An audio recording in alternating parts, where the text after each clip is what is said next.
राधे कृष्णा दोस्तों, आज हम आपके लिए एक नई कहानी लेकर आए हैं।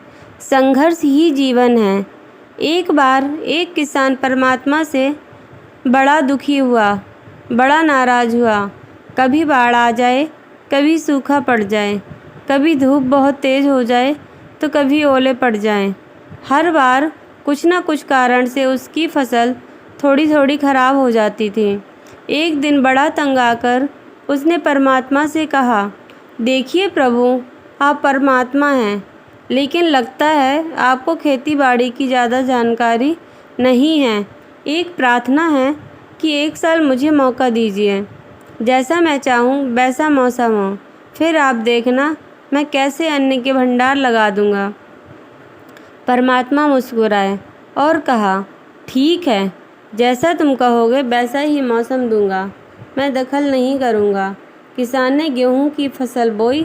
जब धूप चाही तब धूप मिली, जब पानी चाहा तब पानी मिला। तेज धूप, ओले, बाढ़, आंधी तो उसने कभी आने ही नहीं दी। समय के साथ फसल बढ़ी और किसान की खुशी भी, क्योंकि ऐसी फसल तो आज तक नहीं हुई थी।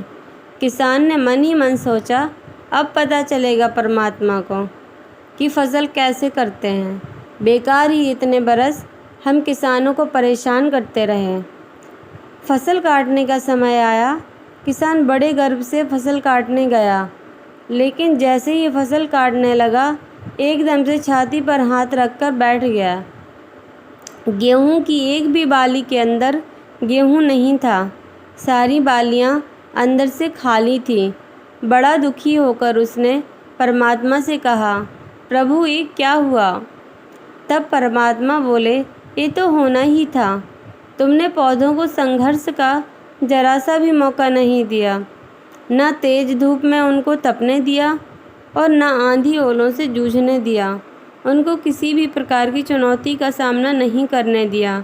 जरा भी एहसास नहीं हुआ। इसीलिए सब पौधे खोखले रह गए।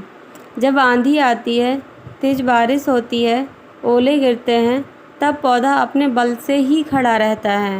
वो अपना अस्तित्व बचाने का संघर्ष करता है, और इस संघर्ष से जो बल पैदा होता है वही उसे शक्ति देता है, ऊर्जा देता है, उसकी जीवटता को उभारता है। सोने को कुंदन बनाने के लिए आग में सोने को तपने, हथौड़ी से पिटने, गलने जैसी चुनौतियों का सामना करना पड़ता है। तभी उसकी स्वर्णिम आभा उभरती है, उसे अनमोल बनाती है। उसी तरह जिंदगी में भी अगर संघर्ष ना हो, चुनौतियाँ ना हो, तो आदमी खोखला ही रह जाएगा। उसके अंदर कोई गुण नहीं आएगा। ये चुनौतियाँ ही हैं जो आदमी रूपी तलवार को धार देती हैं, उसे सशक्त बनाती हैं और प्रखर बनाती हैं। अगर प्रतिभाशाली बनना है तो चुनौतियाँ तो स्वीकार करनी ही पड़ेंगी, अन्यथा हम खोखले ही रह जाएंगे। अगर ज़िंदगी में प्रखर बनना है, प्रतिभाशाली बनना है, तो संघर्ष और चुनौतियों का सामना करते रहिए। यही जीवन है। ये कहते हैं, संघर्ष ही जीवन है। हमारा जीवन संघर्षों से भरा हुआ है।